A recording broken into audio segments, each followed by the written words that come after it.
Puasa dapat menyehatkan tubuh dan juga dapat menyehatkan ekonomi.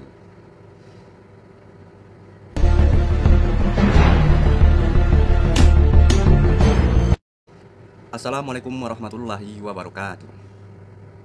Sahabatku dimanapun Anda berada, pagi ini saya akan membahas tentang puasa. Bagaimana puasa itu dapat menyehatkan tubuh kita dan juga dapat menyehatkan ekonomi kita.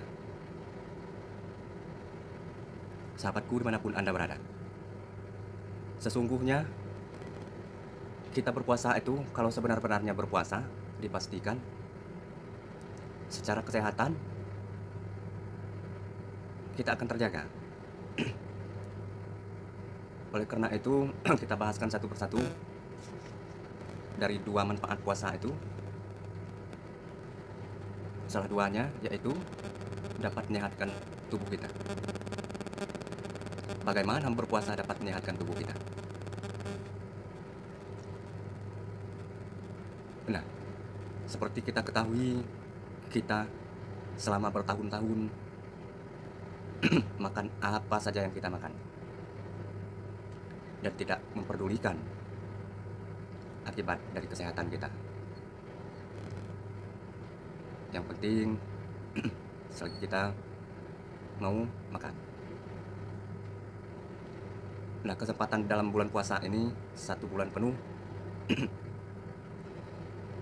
kita akan membersihkan diri kita dari makanan-makanan yang kotor, dan juga kita akan membersihkan toksin-toksin yang ada di tubuh kita.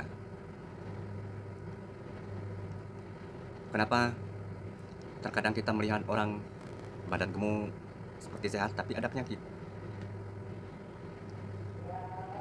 Diakibatkan oleh dosa-dosa di masa lalu kita, karena kita tidak bisa menahan apa saja kita makan, apa saja kita makan,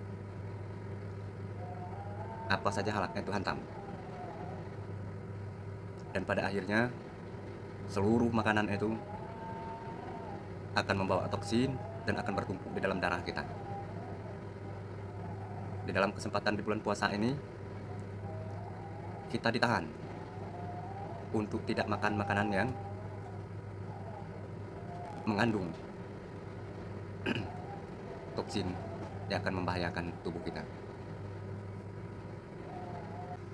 Itulah manfaat dari berpuasa, dapat menyehatkan tubuh.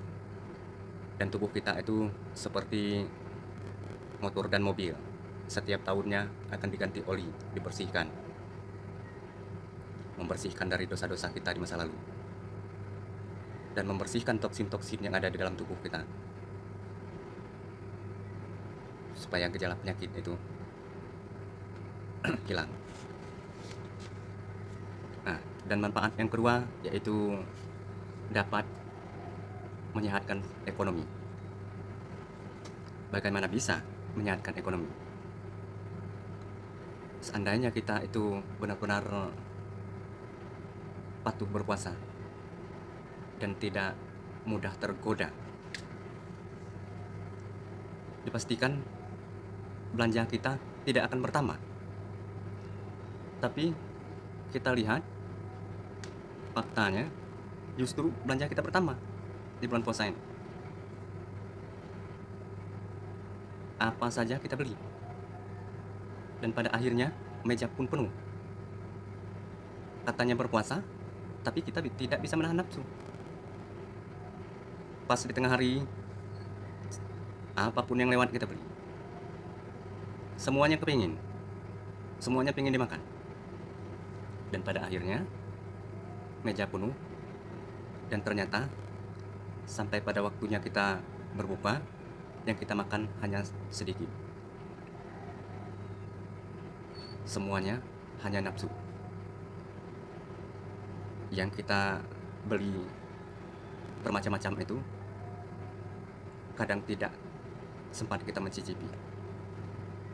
Jadi belilah sesuai dengan kebutuhan.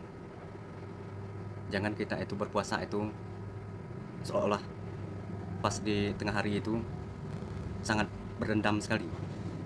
dengan makanan itu. Apa yang kita lihat itu semuanya kepingin.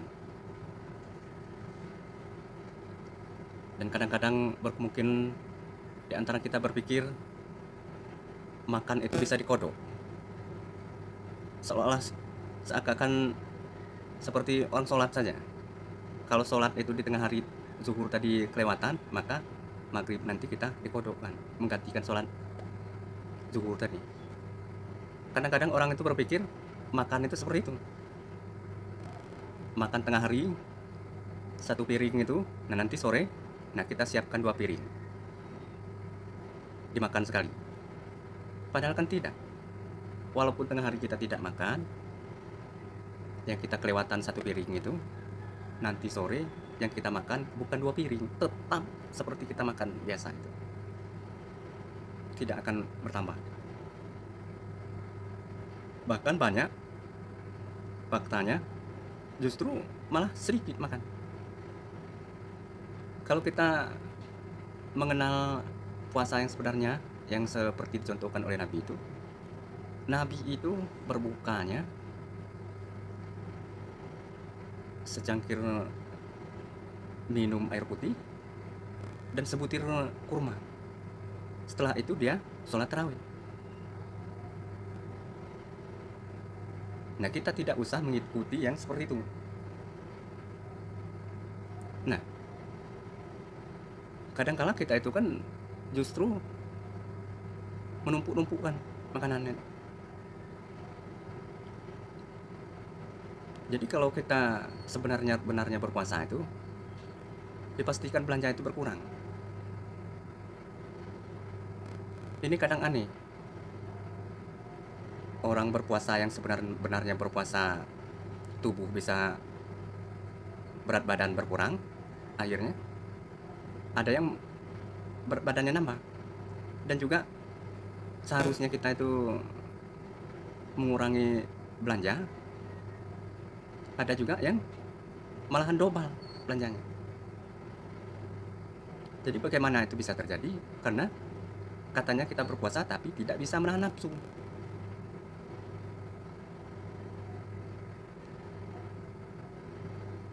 Coba sama-sama kita renungkan dan juga kita sama-sama mengkoreksi diri kita sendiri. Kenapa hal itu bisa terjadi? Karena kita tidak dapat menahan nafsu. Mungkin itulah yang bisa saya ceritakan di pagi hari ini. Saya akhiri. Wassalamualaikum warahmatullahi wabarakatuh.